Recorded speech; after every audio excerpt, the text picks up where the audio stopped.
Have you ever watched someone treat another person like they were invisible, and then stand there, speechless, when that invisible person turned off the lights? Let me take you back to a Tuesday afternoon in Chicago. Because what happened inside the Hargrove Grand Hotel that day didn't just change one woman's career, it ended it. It was 2:47 p.m.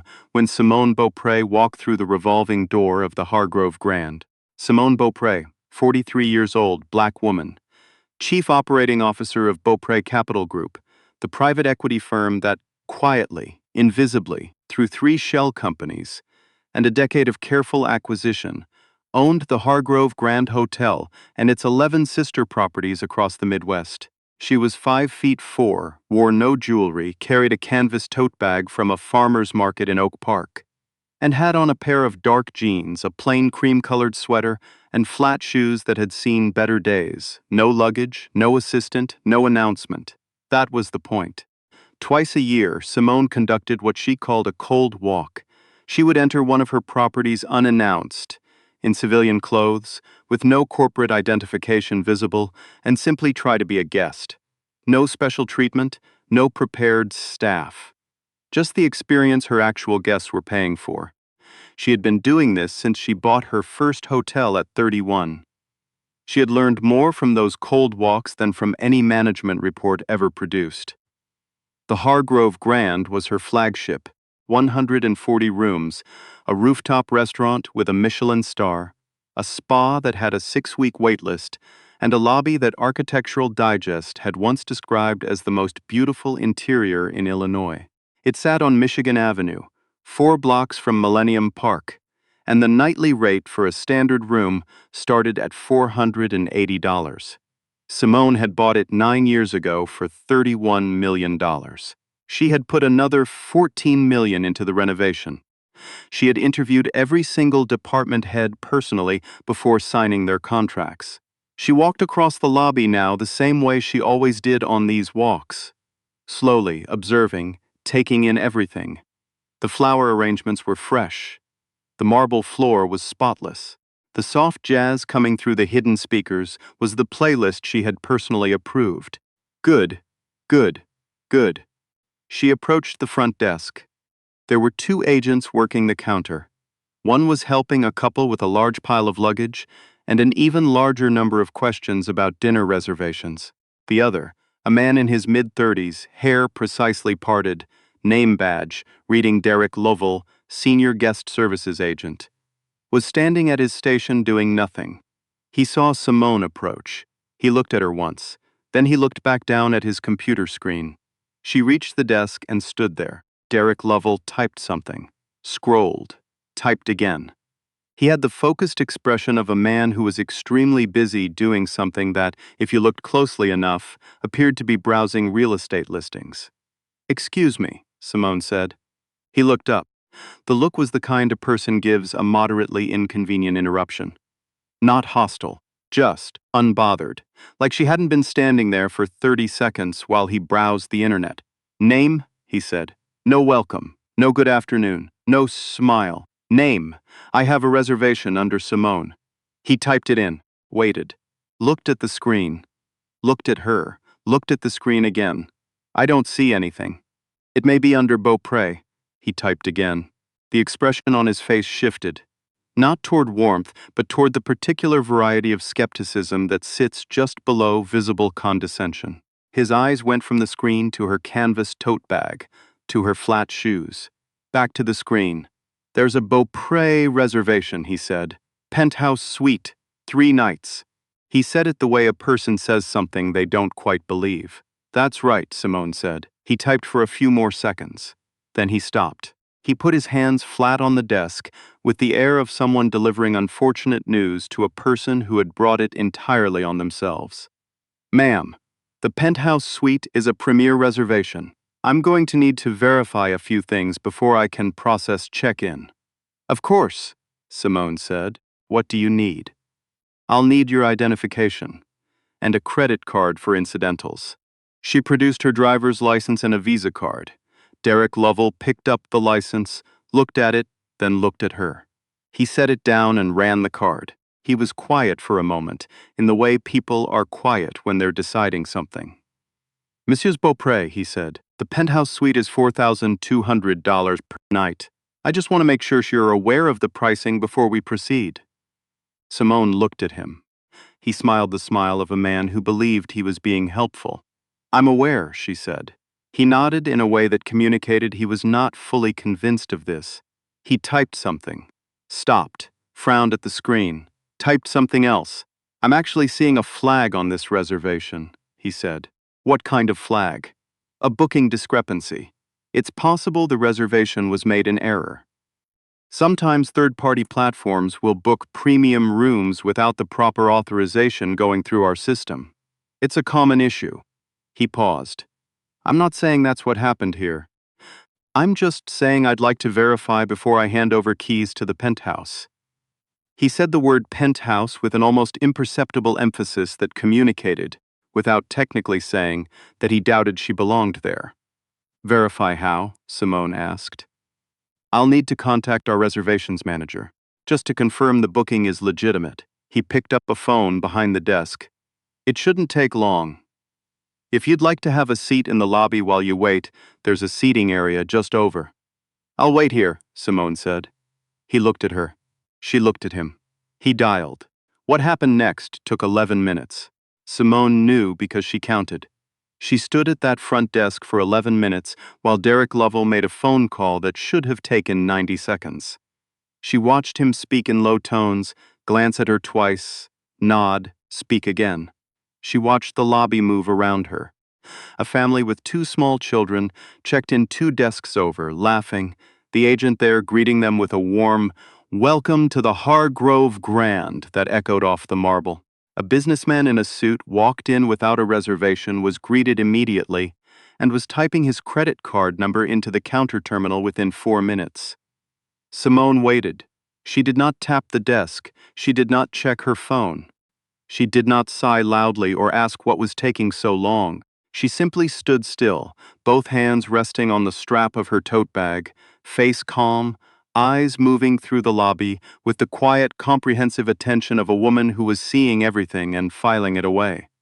Derek Lovell hung up the phone.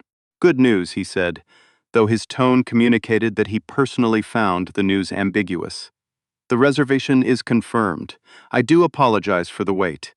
He handed her a key card envelope. He did not offer to have her bags taken up. He did not explain the amenities. He did not mention the complimentary welcome reception happening in the rooftop bar that evening, which every penthouse guest received an invitation to as standard practice. He simply handed her the envelope and turned slightly back toward his screen. "Elevators are on your left," he said. Simone took the envelope. She looked at it for a moment. Then she looked at him. "What time does the concierge desk close?" 7, and room service, midnight?" "Thank you," she said. She walked toward the elevators. Behind her, Derek Lovell turned back to his computer. He had no idea, not a single idea. He had handed a key card to the woman who signed his paychecks and sent her to the elevators without a welcome, without an amenity briefing, without so much as the name of a restaurant recommendation. And he had done it with the smooth, unbothered confidence of a man who was certain he had handled a mildly suspicious situation with professional grace. The penthouse was on the 22nd floor. Simone stood at the window for a moment after she walked in. Lake Michigan was gray and silver in the afternoon light. A freighter was moving slow and dark along the horizon. Below, Michigan Avenue was doing what it always did, streaming with taxis and tourists and delivery trucks and people who had somewhere to be. She set her tote bag on the bed. She took out a small leather notebook. She opened it to a fresh page and uncapped a pen. She wrote, "Lovell, D, front desk. Time to acknowledge guest, 38 seconds. No greeting. Questioned validity of legitimate reservation. Implied financial inalibility of guest. Directed guest to wait in lobby seating rather than expediting process. Did not offer luggage assistance. Did not brief on amenities. Did not issue welcome reception invitation. Time to process check-in. 11 minutes. She drew a single horizontal line under the last sentence. Then she wrote 3 more lines. She put the notebook away. She ordered room service, a club sandwich and sparkling water, and while she waited for it, she made 4 phone calls. 2 were personal. One was to her general counsel. One was to her VP of operations, a woman named Courtney Sal, who answered on the first ring. "I need Marcus Thorne's schedule for tomorrow morning," Simone said. Marcus Thorne was the Hargrove Grand's general manager. He had been in the role for 14 months. "He has a team check-in at 9, Courtney said. "Cancel it. Tell him I'll be in his office at 8:30. There was a brief pause. "I'll let him know," Courtney said. She did not ask why. She had been Simone's VP for 6 years. She knew what a cold walk meant when it ended in a call like this. The room service arrived in 22 minutes. The sandwich was exactly right. The sparkling water was served in a proper glass with ice and a slice of lemon. Whoever ran the kitchen knew what they were doing. Simone ate at the window, watching the lake. She slept well that night. She always slept well in this hotel. She had chosen the mattresses herself. At 8:15 the next morning, she took the elevator down from the 22nd floor, wearing a different pair of jeans, a blazer, and carrying the same tote bag. She walked past the front desk without stopping. Derek Lovell was not there yet. The morning shift agent, a young woman with close-cropped hair and a genuine smile, said, "Good morning," as Simone passed. Simone nodded and kept walking. She found the management offices behind the main reception area through a door that required a key card she had carried in her wallet for 9 years. She let herself in, walked down the short corridor, and knocked on the door that had a small brass plate reading Marcus Thorne, General Manager. "Come in." Marcus Thorne was 48, a white man with a neatly trimmed beard, and the slightly startled energy of someone who had been told their 8:30 meeting was with the building's owner and had spent the last 20 minutes deciding whether that was good news or bad news. He stood when Simone entered. He was holding a coffee mug in one hand and appeared to have briefly forgotten what to do with it. "Messieurs Beaupré," he said. "Good morning. Please sit down. Can I? Would you like coffee?" "I'm fine," she said. She sat. She placed her tote bag on the floor beside the chair. She folded her hands on her knee. Marcus Thorne sat back down. He was trying very hard to look calm. "I did a cold walk yesterday," Simone said.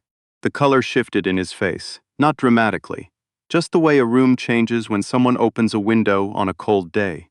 "I see," he said. "I checked in at 2:47. I was not greeted for 38 seconds after reaching the desk. I was not welcomed to the hotel. My reservation was questioned twice. I was told it might be a booking discrepancy. I was asked to wait in the lobby seating area while verification was completed. The process took 11 minutes. I was not offered luggage assistance. I was not briefed on amenities. I did not receive a welcome reception invitation. I was directed to the elevators with a pointing hand and 2 words. She said all of this without notes. Her voice was even and unhurried, the way a person speaks when they know exactly what they saw and have no need to perform outrage about it. Marcus Thorne was quiet for a moment. "Which agent was this?" he said. "Derek Lovell." He nodded slowly. He set down his coffee mug. "Miss Beaupré, I want to Marcus." She said his name once, quiet and precise. "I want to be clear about something. This is not simply a customer service concern. What happened at that desk yesterday was a pattern. I've read your guest satisfaction reports from the last 14 months. We have 14 documented complaints from Black guests about front desk interactions in that time. 14. 7 of them specifically describe feeling questioned about the validity of their reservations." Marcus Thorne looked at the desk. "That number should have prompted a review," Simone said. "It did not. Which means either you didn't see the pattern or you saw it and made a judgment that it did not require escalation. I'd like to know which one." He was quiet long enough that the answer became clear. Simone nodded. "I'm not going to ask for your resignation today," she said. "What I am going to ask is that you understand, clearly, that everything about how this property handles guest interactions is under review. Starting now. I'm bringing in an external hospitality equity consultant. Every frontline staff member at this property will complete bias training within 60 days. Not a webinar, a 2-day program with follow-up assessments. And I am personally reviewing every complaint filed this property in the last 3 years. She paused. As for Mr. Lovell, that is a conversation between him and HR. But I'll tell you this, Marcus, 11 minutes. A guest stands at a front desk for 11 minutes, waiting for a reservation that is clean and confirmed, and no one else stepped in to help her. That is a management problem. That is a culture problem. And culture comes from the top. She stood up. She picked up her tote bag. I'll need a full staff roster, every complaint on file, and the last 4 quarters of guest satisfaction data on my desk by Friday. Courtney will send you the exact format. Yes, Marcus said. He looked like a man who had aged 3 years in the last 12 minutes. Absolutely. Simone walked to the door. She stopped with her hand on the frame. The kitchen is excellent, she said. I want you to pass that along. She left. Derek Lovell arrived for his shift at 9 that morning. By 10:15, he had been called into a meeting with HR and his direct supervisor. The meeting lasted 40 minutes. He came out of it with a formal written warning and a mandatory enrollment in the property's upcoming equity and inclusion training. He also came out of it knowing, for the first time, who he had handed a key card envelope to the previous afternoon. His supervisor told him, gently but directly, that the woman he had sent to the elevators with 2 words was the woman who owned the building. By all accounts, he sat very still for a long moment after hearing that. He did not lose his job that day. Simone had made clear to HR that termination was not the automatic answer. Accountability and change were. But he was placed on a performance improvement plan, reassigned off the front desk for 60 days, and required to complete the equity training before being returned to any guest-facing role. The equity consultant Simone brought in spent 3 weeks at the Hargrove Grand. What she found in the complaint files was worse than 14 incidents. There were 22. Some had been marked resolved without any record of action taken. 3 had been filed by the same guest on 3 separate visits, which meant someone had come back twice hoping things would be different, and twice been disappointed enough to file again. Simone read every single one. She then did something she had never done before. She reached out personally to 6 of the guests, the ones whose contact information was on file. She called them herself. Not a form letter, not a corporate apology managed by a PR department. She dialed the number, waited for the pickup, and said, "My name is Simone Beaupre. I own the Hargrove Grand. I've been reading your complaint, and I want to hear directly from you what happened." 2 of them didn't answer. 1 had moved. 3 picked up. She listened for a long time on each of those calls. She did not make excuses. She did not explain what changes were being made or ask for credit in advance. She just listened. When she was done, she said the same thing to each of them. "I'm sorry this happened in a place that belongs to you as much as it belongs to anyone. I'm going to do better, and I'm going to prove it to you, not tell it to you." 2 of the 3 said they'd give the hotel another chance. The 3rd said she appreciated the call, but she wasn't ready to come back yet. Simone told her she understood completely. Then she asked if she could send a handwritten note. The woman said yes. Simone wrote it herself, that evening, at the desk in the penthouse. 4 sentences, no hotel letterhead, just her name at the bottom. The 60-day equity training program launched on a Thursday. Every front-facing staff member at all 12 Hargrove properties attended. Not a Zoom webinar, 2 full days in person, with external facilitators who worked in civil rights and hospitality equity consulting. Follow-up sessions were scheduled at 30 and 90 days. A new complaint system was built. Transparent, trackable, with mandatory response timelines and escalation protocols that bypassed middle management for any complaint involving discrimination. Marcus Thorne kept his job. He implemented everything Simone asked, and he implemented it without pushback. Whether the experience changed something in him, or whether he simply understood that his professional future depended on getting this right, Simone didn't know. She suspected it was some of both. That was usually how change worked. It rarely came from pure conscience. It came from consequence pressing on conscience until the two couldn't be separated anymore. Derek Lovell completed his equity training. He returned to guest services. He did not return to the front desk at the Hargrove Grand. By his own request, he was transferred to a back-office reservations support role. His supervisor said he was quieter after the training. More careful. Whether that was growth or just wariness, only time would tell. 6 months after that, Tuesday afternoon, the Hargrove Grand received its highest guest satisfaction scores in 9 years. The front desk interaction rating, which had sat at 78% for 3 consecutive quarters, climbed to 94, and the woman who had walked in with a canvas tote bag and flat shoes and been made to wait 11 minutes at her own front desk. She was back the following month, cold walk, different property, different jeans, same notebook. Because that was who Simone Beaupre was.